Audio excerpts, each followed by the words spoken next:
like to call this meeting of the Town Council order. I want to welcome all our guests to a work session. We have about 3.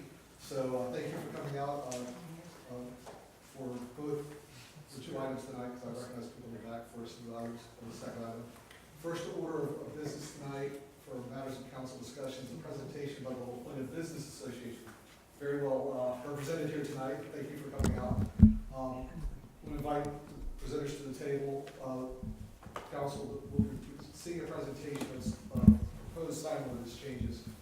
This is the first step in a cooperative engagement between the Business Association and the council and the town to see where we can go to cooperatively work together and work through some of these proposed changes to move forward in a way that would benefit both the town and the businesses for the signs in the town. So look forward to this presentation, and then we'll discuss the next steps as we work through this. As I've talked to a couple people, everybody knows this is not something we can just say, let's go forward. It is a process, so we'll have to work through the process that's required by law.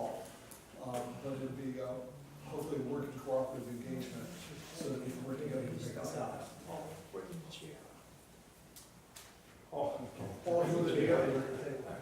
Drag a chair. Come on up. Okay.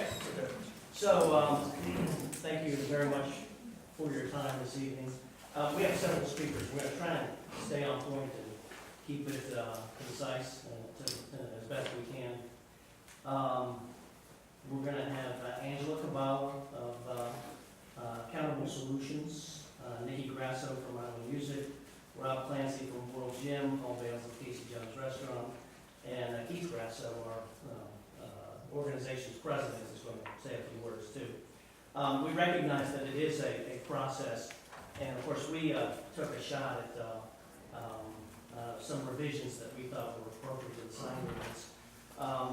Essentially not to rewrite code, but as a kind of a placeholder. These are the concepts that we'd like to work towards, and we recognize that, of course, the devil's in the details, so we very much appreciate the opportunity to work with the council and staff towards the revisions that we conceptually view as appropriate. Of course, we'd like to recognize all the members of the La Plata Business Association here this evening who recognize the importance of some of these changes, and recognize that the La Plata Business Association, of course, is revitalized. I mean, that's a very exciting thing, both for the members and for the town itself. First, as to the sort of the reasons that we think these changes are necessary, both in substance and in process. We kind of like to have Angela Cavallo, who recently built a very nice building on St. Mary's Avenue here in La Plata, just kind of give a brief introduction to the challenges that she's faced and what kind of issues do come up when you're involved in new construction and trying to have the signage package approved, the master sign plan. Now, her building is, as probably most of you know, 2 commercial tenants and 4 residential tenants upstairs. Being multi-tenant, it does need a master sign plan, and that's the process that she's working through now. So, Angela, can you kind of describe some of the issues that you're facing? Sure.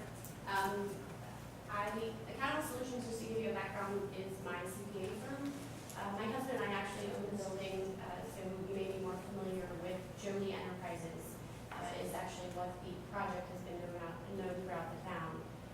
My husband, Cavallo, is also in the back. We both have experienced a lot of things through the project phases, trying to get the building built. And then when it seems like you are through the toughest part, we come into the sign piece. And if we thought the project was tough, the sign piece is even tougher. Some of the things that I experienced very early on, the very first company that I asked to do signs was referred to me by my builder. And the response very clearly and very quickly was, we don't work inside the town. Okay. And that was because we needed master sign plan. We also needed development of what that was gonna look like for both commercial You as identify the sign company. the company was Main Signs, and I think the limitation, I've since had a conversation with Teresa, I think the limitation was being involved in the process to get the sign, not necessarily the sign itself, because I know he's built other signs. So that was obviously a little concerning to me. I went to the second sign company, Riley Ventures, and that sign company developed what I'm now currently working on as the plan and sign that I'd like to see go through the town. I had submitted a master sign plan to Teresa, and we've discussed it. We actually had another conversation this evening to try to vet it against the code to see what issues that we're having. When I got busy during tax season, I asked this company to please step in and take over the master sign plan. And he said, Angela, before I do that, I will hand you all of the work that I've done. Here you go. And I'm not gonna go through that. The problem that he saw with it, because I asked him, I was like, well, that's not the first time I've heard that.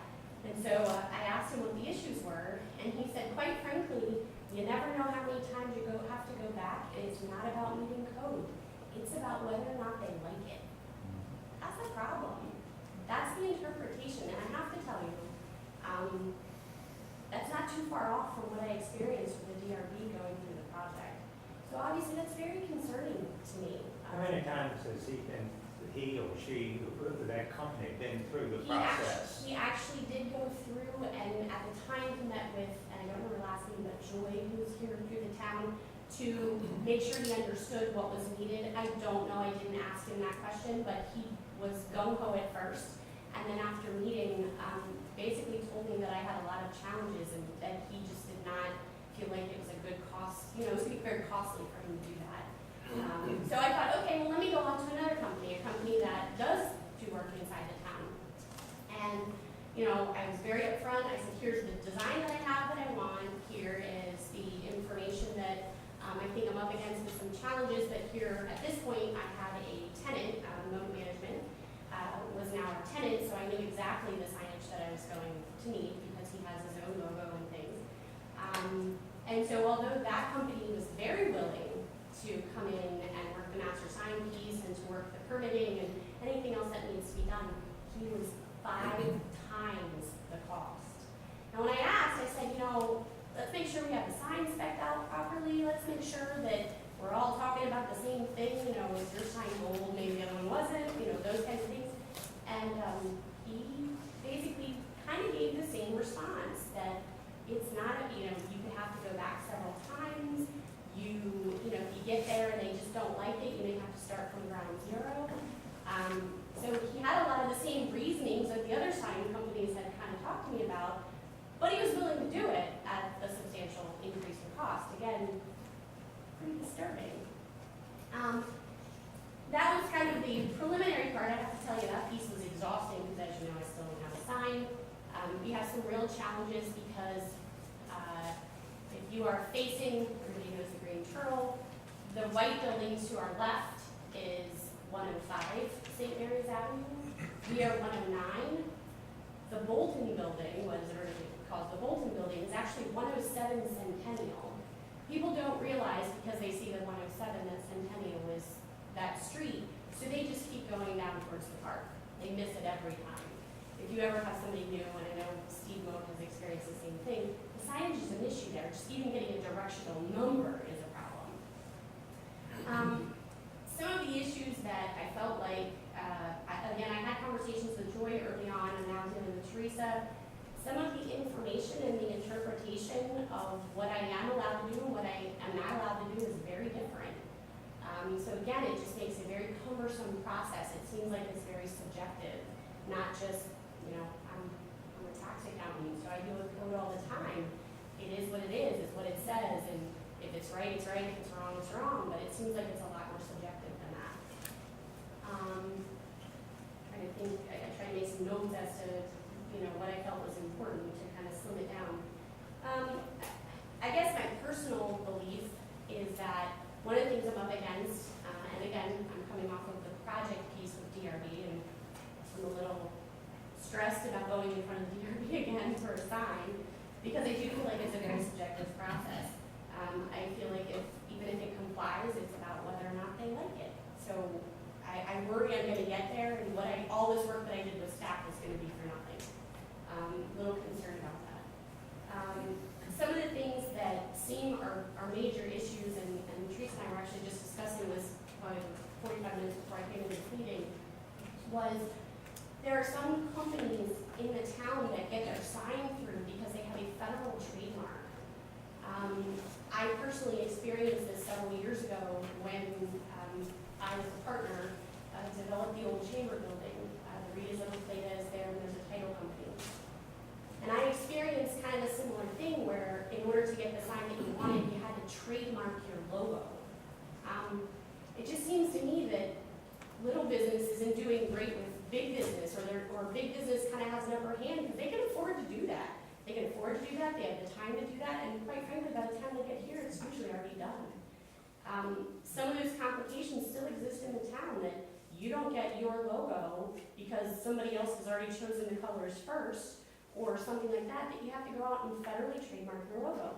That's a huge expense. Just to expand, the reason for that is the limited number of colors permitted on the light. And it's interesting because Teresa's now kind of working through that with me, and she's like, I'm not so sure that you're really up against that. And I'm like, well, that's not what I was told the first time and why we submitted what we submitted. So we are working through that, but it seems like there's some subjectivity with trademarking logos and the number of colors you can have and how that all fits together. And for small business, it's just too much. It's just way too much. Those are some personal challenges that I've had. Again, I tried to get in a few minutes with a couple bullets. But I think it all gets back to the same thing. It needs to be a process that's business friendly, and to be very cumbersome and costly, or to know that if you need help with it, it's so much more costly than it needs to be. It just doesn't work right. It just seems broken. So there are many stories like that, and understanding obviously that there needs to be some objectivity brought to the process. Now, and of course, we're not, you'll see, we're not proposing total anarchy either.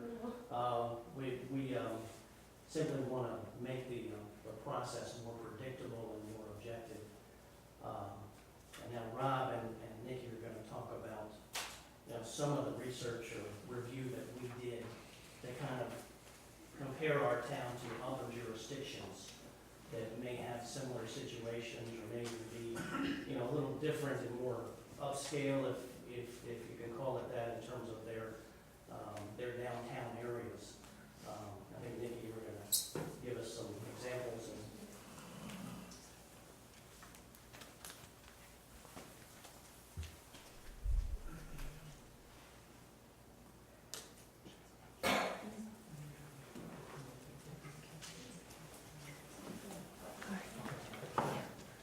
So I apologize, we had to do this with PowerPoint, so we can stand up, but it does have its place in the world, I guess. When we broke down the revisions that we made, we really broke it into three categories. We have variety, proportion, and an objective approval process. The first one's variety. So this is a picture of Stanton, Virginia, which in 2012 won an award from the National Preservation Service for redesigning their main street, for revitalizing their main street. And it looks great. Who doesn't want to go there? There's depth, and there's layer, and there's character, and you can tell that there's history in this town because the signs are all different ages. You start with legal spirits. It's a nice sign. It doesn't particularly portray a certain decade. The next sign is an Art Deco sign. Clearly is a theater. I don't know if it's a movie theater or it's a production theater. And then after that, you have, looks like a hand-painted sign. I can't read it, but I'm assuming it's probably a general store or a bookstore or a coffee shop. Beyond that, you've got a 1950s neon sign. It says Will's Drugs. Who knows if that building's even still, or that shop is still there, but the sign looks great. And it makes you want to keep walking down the street to see what else is there. This is what we're really asking for. We're not asking for Las Vegas or anything like that. So this is a picture of Stowe in Vermont. My family was here, so I'm pretty familiar with it. One of the reasons we use Stowe when we were revising these things is Stowe is, it depends on tourism, about 6 to 8 months of the year.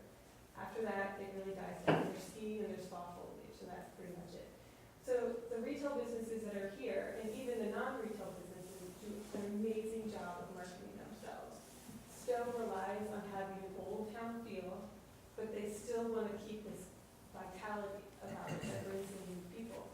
The other thing about Stowe is that it's not row houses. Just like La Plata, a lot of the businesses, a lot of the buildings are offset from the street, so they rely on detached signs. The buildings are bigger, so there's a lot more multi-use space. So the big thing with variety is our desire to change the master sign plan. And as we discussed, the master sign plan right now requires that pylon signs like this have only 2 colors, and black counts the color. So you can have black in one other color if you're going to use black. Stowe does not have that. And aesthetically, I think this is a great looking sign, but beyond that, psychologically, you see this building, it has 3 businesses owned by 3 different people. This is a desirable place to be. Consumers are going to want to go here. Even if this was in French or some language you didn't know, you would know O'Grady's is probably an Irish restaurant. It's got a shamrock, it's got green font. Oxygen's probably pretty earthy, looks kind of granola-y, it's Vermont. And then Fit, which the name drives me nuts, I don't know why they call it that, but it's got really intense font, it's got bold colors to it, and clearly it has a very energetic appearance to it, right? I don't find this to be an offensive sign, but currently we can't have this sort of thing like that. This is another example. Now these signs are very large. This is on just beyond the main town where the speed limit picks up a lot. But this is what we can have in Latvia. And if Josh is here, there's absolutely no comment on your sign, or the orthodontists that are here, but they're only allowed to have 2 colors. So there's a retail store and an orthodontist in the same building, but the people who are driving by, it's all just an orthodontist. You really can't tell. And Josh has done the best he can. He changed the font, which is really all that he was allowed to do. But this does not scream that it's a retail store. If you've been in the store, it's an amazing store. It needs to be highlighted. Here's another example that would not fit in our master sign plan. Chances are these 2 businesses are probably owned by the same people, probably has the same staff, they share the same front door, but they have 2 separate signs for the 2 separate businesses, and I think it looks pretty good. Aside from master sign plan, we've got less traditional colors, things that you would normally think clash. Now, I would not paint my building this color. It is very bright. This is a really high-end restaurant in Alexandria. It does not match its neighbors. The one is like a light yellow, the guy on the other side is blue and red, very colonial. But it works. It makes people want to walk down the street and see what is in that yellow building. This picture I chose, this is actually in Easton, Maryland. And again, I'm not to offend anybody, but the building looks run down. It doesn't really look that great. But the sign is great. It's got probably 10 different colors. It's 3D. Clearly, they spent a lot of money on the sign. So you can imagine that what's inside of that store is worth going in and taking a look at. And then this is a view down the Stowe with all of the detached signs and all the different colors and things. The next big thing is proportion. We are asking that we review the size limitations of signs in our town. This is O'Connell's in Alexandria. This sign is too large for Latvia. It stands from one side of the building to the other side of the building. Plus, they have a sign up at the top, which would definitely put them over the ratio that we currently have. This is SCOSA in Easton. Now, this is a little bit of an aside. The regulations state that a sign is all of the elements inside of one rectangle. So even though this sign has so much negative space, it still counts as one sign from the S in SCOSA all the way to the E in lounge, which is the last word there. That sign is too big for the data, even though there isn't much to it. This is how big we can have our sign. Casey Jones is a huge building. It is a landmark building in our town, and that is as big as their sign is allowed to be. They cannot get any bigger than that. It looks too small. It looks miniature. It looks like somebody took it off of another building and put it on there. And I think Paul's agrees with that. He's right. And then finally, this is the thing that we have heard time and time and time again from the business owners and stuff like that. We are looking for an objective process. We don't want anyone's opinion on our business or how it looks. We are not asking for anything crazy. We have kept many of the same rules that are in place, flashing, bright, crazy signs. So John Platt from Chick-fil-A recently went to Cambridge and he talked to a bunch of business owners there. And And Slick's Barbershop was supposed to be talked to. The owner had just moved from another town. She would say that was a little less business friendly. She's been there since February. She wanted to stick up this barber pole. In Cambridge, how she did the approval, she filled out the application, she came to find, town staff went to her business, looked at the pole, looked at how it was gonna be attached to the building, how it fit with the building, and because it met code, he approved it right there on the spot. It was like 10 minutes, he said. It didn't matter if the guy liked barber poles, it didn't matter if he thought that the electrical work didn't match the building, none of that mattered, it met code, so it was approved, and that was that. Craig's Drugs originally was in a old historic building that they're currently renovating.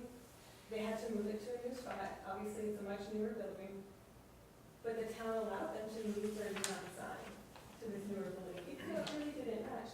But they recognized that the sign was so key to their business, without it, people would assume that they had closed. And again, the owner said that it was a fairly easy process, and regardless of how people felt about it, they understood that it met code, and it was good for the business. So, this is the last slide.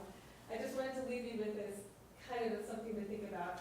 I personally can't stand this building. I think it looks They have terrible. good food, actually, they do. Okay. Well, they have excellent food. Okay. The building doesn't fit, but Right. it does, they have excellent food. The colors are crazy. I would go nuts if I had to go to work every day. The inside looks just like that. Right. It's got like the outside. It's crazy. But the fact is, it's not my business. And what's good for that business, if my shop was on the same street, if that drew people into their business, that's good for my business. And as a town, what's good for the business, what drives people here to all of us, is really what's good for the town as well. It's going to drive up property values and all kinds of things. So I just kind of wanted to leave it with that. You know, my opinion is I would not like that, but it's not mine. It's not mine to decide. It's their business. So that's it.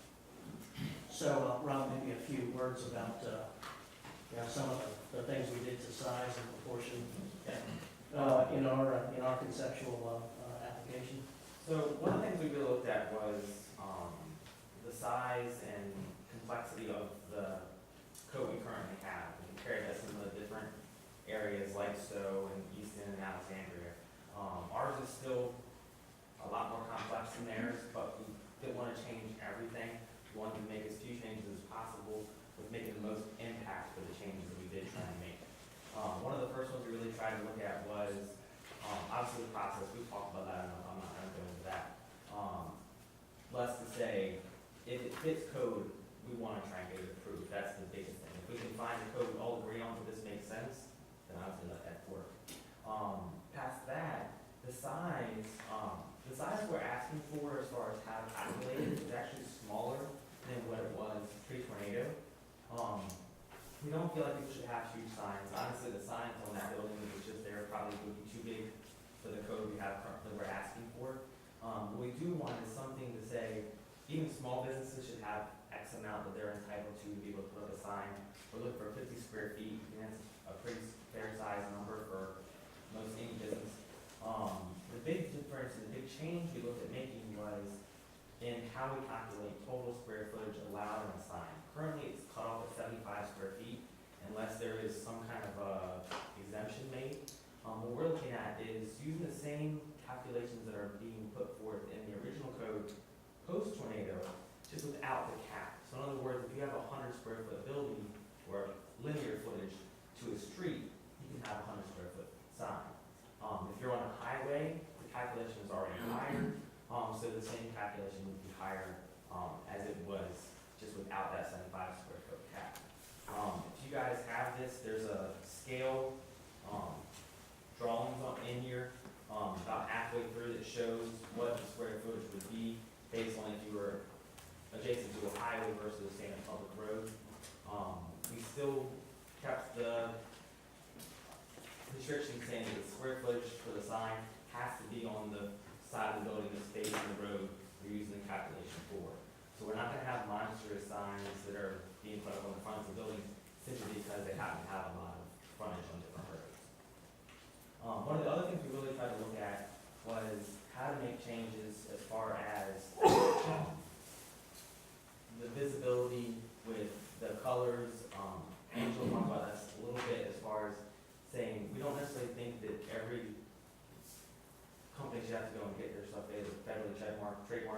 so that they can have different colors in their signs. So we're releasing or relaxing some of the restrictions as far as that goes as well. We feel the exact same way. The people that wrote this code post-tornado felt we want this to stay a beautiful town. We don't want, tons of changes made to the code. We just feel there are some places where we can make very reasonable changes and simplify the process so that business owners can spend their time doing business as opposed to trying to understand the code and where the cutoffs are, where the restrictions are. And you saw sort of the list and had a chance to review some of the other proposals. Would have Paul kind of back clean up here and sum it up for us? Well, I'm excited to be here. This is awesome that there's so many people involved in this process. And I'm excited for a lot of different reasons. Preservation of retail on Main Street of our town. Nothing against professionals at all, but the preservation and increased retail on Main Street is what's going to create the identity for the future. I am not my future customer. The people who are going to bring money into this town are significantly younger than I am. Yet I am compelled at this point to revitalize, recreate vitality in my business to attract that clientele. A lot of my clientele moved. They moved to Myrtle Beach. They moved to Florida. They don't eat the same way. They don't eat the same things. They have other options. So staying up with what's going on in the dynamic world that we have to compete in is my concern for myself. And to a certain extent, I'm a little bit of a poster child for what's going on the Main Street of the town. So 8 years, in 2008, when the economy tanked, we lost a lot of our clientele that was the blue-collar spenders of this community. We lost a lot of the trade people, the realtors, the developers, a lot of those people we lost to lunch. So we had to really dig in and figure out what we were going to do if we were going to stay on the street and still, keep our bottom line. So, the idea that we would rebrand ourselves back to one unified brand, which was Casey Jones, and no longer have the Crossing, which many of you remember, we had to bring that up in the past to just make our dining room distinct from the perception that we were a bar. So that worked very well, but the evolution and the de-evolution of that was that the Crossing was no longer productive. So, our story is that when it came time that we made the decision that we were going to unify our brand and come back to Casey Jones Restaurant and Bar, we wanted to reposition our sign to the center of the building, use the same frame, use the same mounts, use basically all the structure for it. And it was, I don't know how to say it, it was bizarre. I mean, we started initially, went through what we had to do to get that sign, to go through the process. And it seemed that we complied with everything that was asked of us, and I have the stamped permit that was provided to us. And I understand that there were some internal things that were transpiring. I suppose it was never made transparent to me. But 6 months after my sign, after I spent the money on my sign, after I got the sign permit, after it was approved, after I paid for it, after I had dialogue with staff, several exchanges, written exchanges about certain specifics about my sign, I complied and I got my permit, my stamp. And then 6 months later, I was called up and basically, told that I had to take my sign down. And then it was changed to, well, you're going to have to go in front of DRB. I'm like, this is crazy, People liked my sign. I got my sign permit. It was just, I was perplexed. I mean, to a certain extent, I still am. Somebody took the bull by the horns at the town. I don't know who it was. And they met with DRB, and they retroactively approved a sign my permit. right? I mean, so I guess to sum everything up is that what if I was somebody new coming into this town? What if I was, that's a scary thing. The investments that we're talking that people are making here are huge. They're investments in assets in this town that we're trying to create an identity. And what I think we're trying to achieve is a collective will that we arrive at, like you all have the 50C6, La Plata, whatever you call it, organization. Town center. And it's steeped with language that describes everything that we're talking about here. It really is about everything they talked about when they opposed Walmart. What this town is, the pedestrian friendly, the dynamic town, the walking town, the town with people in it, and vibrancy. It's all there. I mean, and so that's what we're trying to achieve. So I guess the sort of the sum it up again. The reason we're here is our members need help. They have a huge investment in this town. They have a huge commitment to the town. They're the town's employers. They're the business engine that drives the town. And it's a scary thing running your own business. No safety net, nobody else to rely on but yourself. Trying to attract business, attract customers, create that cash flow that you need to create to make a payroll. And they believe they're being hampered by the existing ordinance and the existing processes. The revitalized La Plata Business Association would respectfully request the opportunity to work with the town to resolve some of those issues. And I think Keith wanted to sort of finish up with where we think we should go from here. Sure. First, I want to take a minute. There's no room up there at the table for me, but to thank you guys for putting us on the agenda so quickly. And step down. Thanks, Steve. Taking the night to hear what we have to say. I want to thank all of you for taking a Tuesday night, coming out, supporting us. It means a lot. We're glad to see you all here. I was thinking on behalf of myself at least, and maybe the rest of the council hopefully, I'm happy to see him here too. It is impressive and great. I'd like to come at you with a couple maybe solutions that we can work together. Keith, you and I talked about maybe forming a committee between some folks from the town and our side committee to work through some of these issues together. And we understand it's somewhat of a lengthy process, but we'd like to get the ball rolling right away. We want to have the business association like you and Joe to be a member of that committee and work with our folks that are currently on our side committee. So you have Angela, Rob, myself, and Steve. Maybe we can start getting this stuff right away.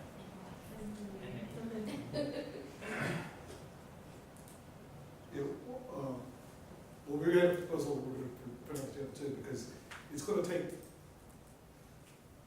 input from obviously different groups within the town, because it does touch, since it is part of where it's out of the code, it does touch things that has to be reviewed by planning commission, obviously the council. Even though DRB tonight is a four-letter word, I'll still say, it's DRB will be, involved, because and we can hopefully work through, figure a way to make this work. So the mayor wanted to apologize that he had already had a scheduled vacation, he's gonna be out of town. He really believes this is very important, and he would be here, but he's in North Carolina today, this week. But he had made a proposal that try to make sure that we have all the stakeholders from the town involved, that we, once again, form a subcommittee, so it's not tied up with the two representatives from the council, or Joe and I, since I am also on the planning commission and Joe's on the DRB, so that made the most sense. Sure. So the mayor's suggestion, he shared it with the rest of the council, was that we form the subcommittee, Joe and myself. I would get least look for 2 people. I would name 2 people from the planning commission to be part of it. So that way, when it goes to the planning commission for comments and things, they've already got to buy it. And same thing for DRB. Joe would look to find somebody from the DRB or 2 people from the DRB to be part of that. We would have staff support from Teresa since she knows the process, and she needs to be part of it since she's planning department. And then Dan would probably be part of it, just to help shelf coordinate it to get it going through. The mayor would also like to be a part of that, and then we would ask for you, name 3 or whatever it takes, to be part, to come to your committee to be part of it. And we would start that process hopefully in the next couple of weeks. Okay, I'm with you in the next couple of weeks. I think, in some ways, that many folks, town staff or town council members, might be a little bit cumbersome to. We're talking, I mean, that's. yeah, a we, little- interesting, we haven't even discussed it yet. Were you proposing? Well, We had we'll 8, take but we it just had forward. 8 on our side, it's now, you got 6, so, Okay. Well, And that That's a lot. That was a concern of mine. yeah, and like I said, this, and you said, we haven't even discussed this, just, you just presented it to us, we just, was something the mayor mentioned to me before he left. no, I'm on board with that, but I think the groups may be that way too cumbersome. And maybe we just have to get 1 person from the committees instead of 2, That may help. Yeah, that was the first thing I thought about it. Because if it's Just- Joe and myself and 1 person Too from many DRB and people. 1 person from the planning commission, because the planning commission is a standalone body within the town. Sure. By code, by the state of Maryland, not even by town code, but the state code. The planning commission is a standalone body. But I serve on that as the representative from the council. But if I can get either the chairman or one of the other senior members of the planning commission to be part of that. So that would be 2 of us, and if you have 1 from DRB, there'd be only 4 of us. And then staff's gonna be involved in it, because when you're doing code, staff's gonna be the one writing the code. And then it's gonna get reviewed, because it's gotta be in the right form, and everything else come back and make the legal review. But, if not counting staff, support, you're talking 2, 4, or we're talking 2, 4, and if the mayor joins, it's 5 people from our side, and then, 4 people from your side, which isn't much different than what you were suggesting. Okay. But we will have staff support, there's no question about that, because they can do the research, they can get it into the right formats, because once this does, it has to get into the legalese, and they have to go through our lawyers too. Just keep in mind, I'd like to hear from these 2. Oh, yeah, I know, fellows, I'm just making a suggestion.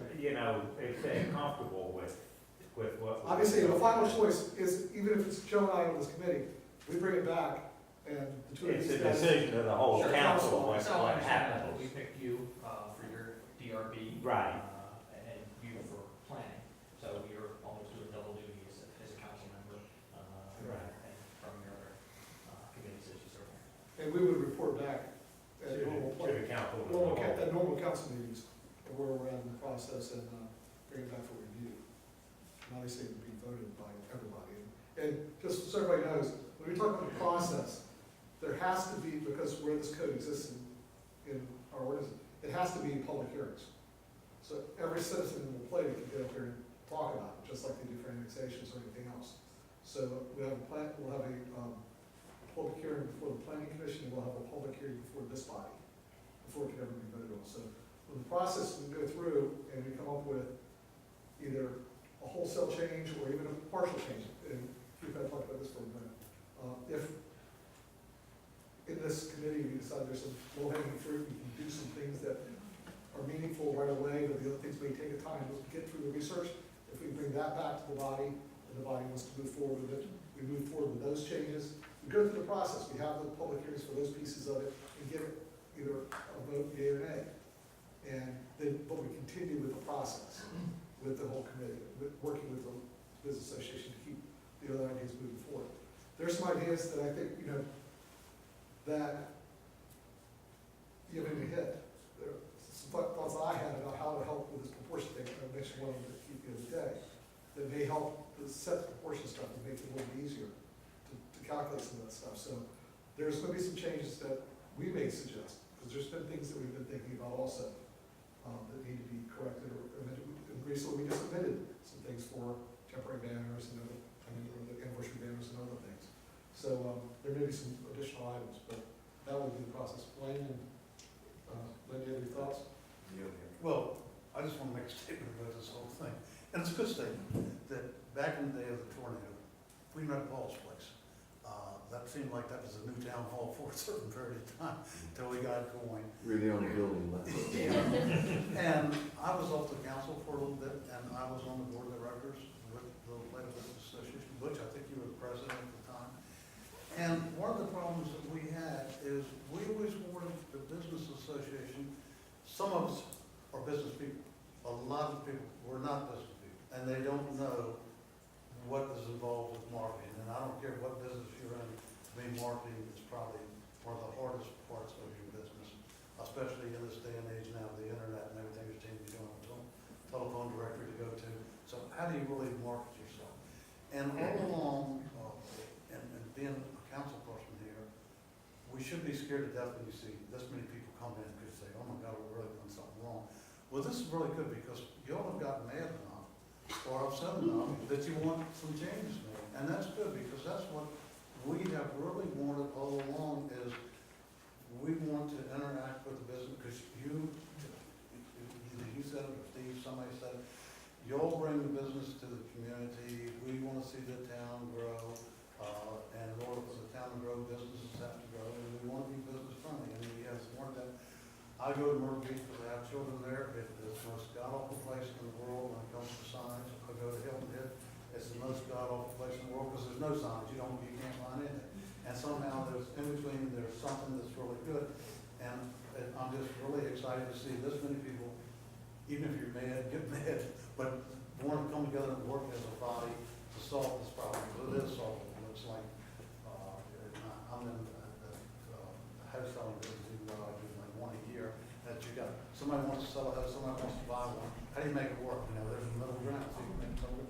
And this is going to be the middle ground of the town working with the businesses.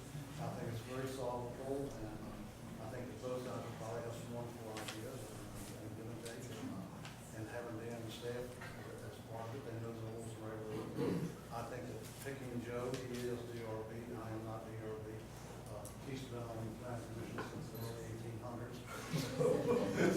So he knows that. I'm on beautification, there's nothing beautification about these. So I think bright people from the town side are on it. It sounds like you all certainly have the right. So I really look forward to this whole process. I think it's great that you're here, and that you're willing to put the time and the effort into it. And I fully expect I would be shocked if the town doesn't see what you know. And thank you all very much for coming. I mean, I really do mean it because I wish this had happened 10 years ago when Butch and I were there and we were sitting there looking at each other saying, wondering what's going on. As one of the newest council members, latest within the last year and a little over a year, I'm still learning the process. I'm still reviewing statutes, language, trying to understand it, trying to ask more questions than probably y'all ever thought about. But still, you're dealing with it on a daily basis. You know, we see it as bringing more business to the town because there has to be a balance between residential and business. If you don't have the residences, you don't have the business and vice versa. So I agree with the other members of the council that I think this is very good, that we're actually taking this and reviewing it. Because sometimes you can get some legislation that's passed that you think is working, when in fact it didn't. So now you go back and modify it some way. And you look for that input because sometimes you can make a mistake, okay? And not saying that anybody did or did not, but sometimes you gotta dance with the person you brought, and this is what you have to deal with. So now we need to look at this in an open-minded way to make the changes so it can reflect an input from everybody and come away with a win-win type situation. So. And Angela, just to be on your side a little bit, years ago, not with our current staff, I represented somebody before the DRB, and I think that when I started, I had a full set of hair. Is that what happened? Yes, be careful. Yeah, it was frustrating because some of the things back in those